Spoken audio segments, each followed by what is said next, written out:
Assalamualaikum warahmatullahi wabarakatuh.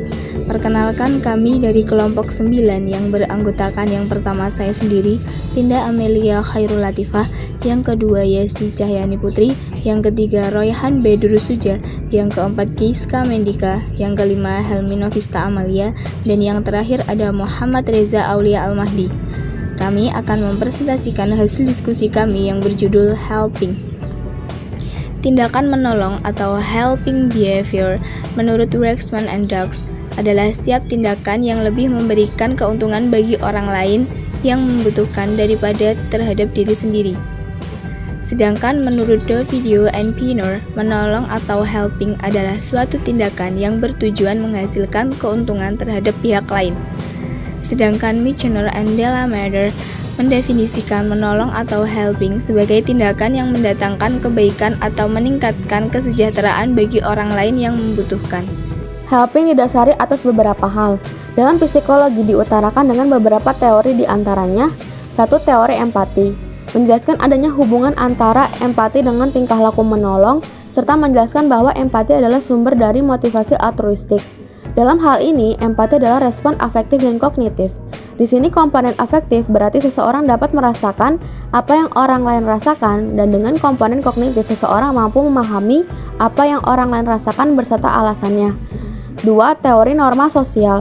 Ada dua bentuk aturan sosial yang memotivasi individu untuk melakukan tingkah laku teori menolong dalam psikologi, yaitu aturan tolong timbal balik dan aturan tanggung jawab sosial. Alvin Glotner mengemukakan salah satu aturan yang bersifat universal adalah aturan timbal balik, di mana individu harus menolong dalam psikologi orang lain yang pernah menolong dalam psikologinya, secara tidak langsung seperti adanya pola balas budi. Menurut Stewart, dalam hubungan sosial, seseorang seringkali merasa bertanggung jawab, memberikan pertolongan kepada orang lain yang membutuhkan pertolongan tanpa mengharapkan balasan di masa datang. Waktu timbulnya keinginan menolong menurut psikologi. Perilaku menolong pada masa dewasa awal dilakukan berdasarkan hak dan tanggung jawab pribadi yang tidak lagi didasari oleh norma masyarakat. Terbagi dalam beberapa, yaitu pengaruh faktor situasional, pengaruh faktor dari dalam diri, dan kondisi lainnya. Kemudian, perilaku menolong pada dewasa awal juga dipengaruhi oleh pengaruh faktor situasional yang meliputi bystander atau orang-orang yang berada di sekitar kejadian mempunyai peran sangat besar dalam mempengaruhi individu saat memutuskan antara menolong menurut psikologi atau tidak ketika dihadapkan pada keadaan darurat. Yang kedua yaitu daya tarik. Sejauh mana individu mengevaluasi korban secara positif atau memiliki daya tarik akan mempengaruhi kesediaan orang untuk memberikan bantuan. Apapun faktor ketertarikan bystander pada korban akan meningkatkan kemungkinan terjadinya respon untuk menolong menurut psikologi. Yang ketiga yaitu atribusi terhadap korban. Individu akan termotivasi untuk memberikan bantuan pada orang lain bila ia mengasumsikan bahwa ketidakberuntungan korban adalah di luar kendali korban. Yang keempat ada model. Adanya model yang melakukan tingkah laku menolong menurut psikologi dapat mendorong individu untuk memberikan pertolongan pada orang lain, seperti seorang figur penting memberikan pertolongan. Yang kelima ada desakan waktu.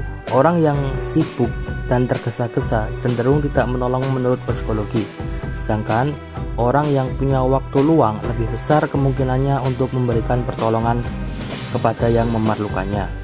Dan yang terakhir yaitu sifat kebutuhan korban.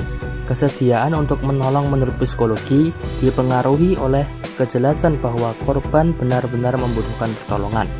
Korban memang layak mendapatkan bantuan yang dibutuhkan dan bukanlah tanggung jawab korban sehingga ia memerlukan bantuan dari orang lain. Pengaruh faktor yang kedua, ada pengaruh faktor dari dalam diri, meliputi A. Suasana hati atau mood.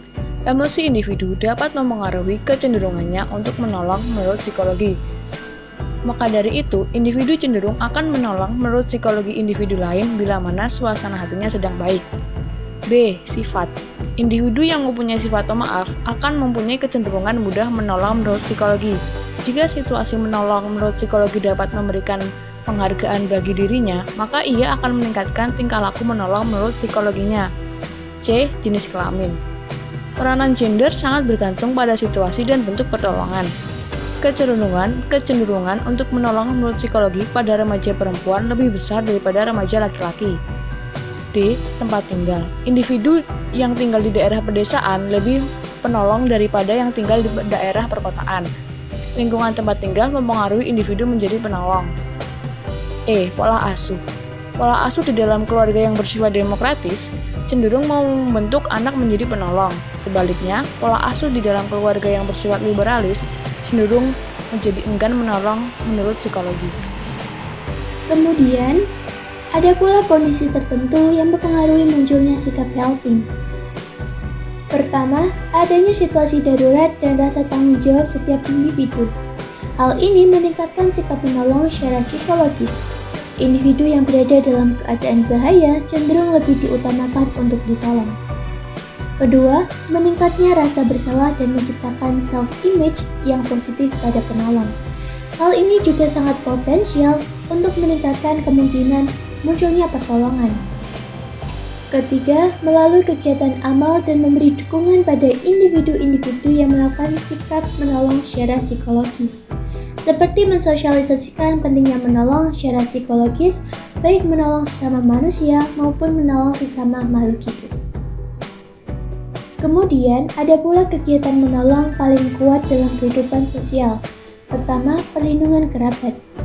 Menurut teori evolusi, tindakan individu dilakukan demi keberlangsungan gen-gen individu yang ada dalam diri penerusnya.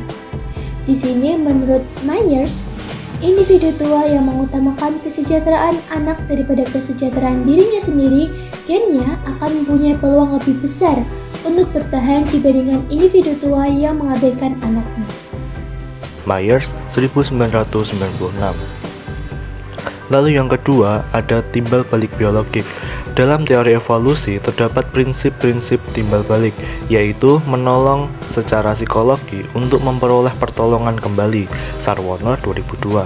Menolong secara psikologi karena ia mengantisipasi kelak individu yang ditolong akan menolong secara psikologinya kembali sebagai balasan. Dan bila ia tidak menolong secara psikologi, maka kelak ia pun tidak akan mendapat pertolongan.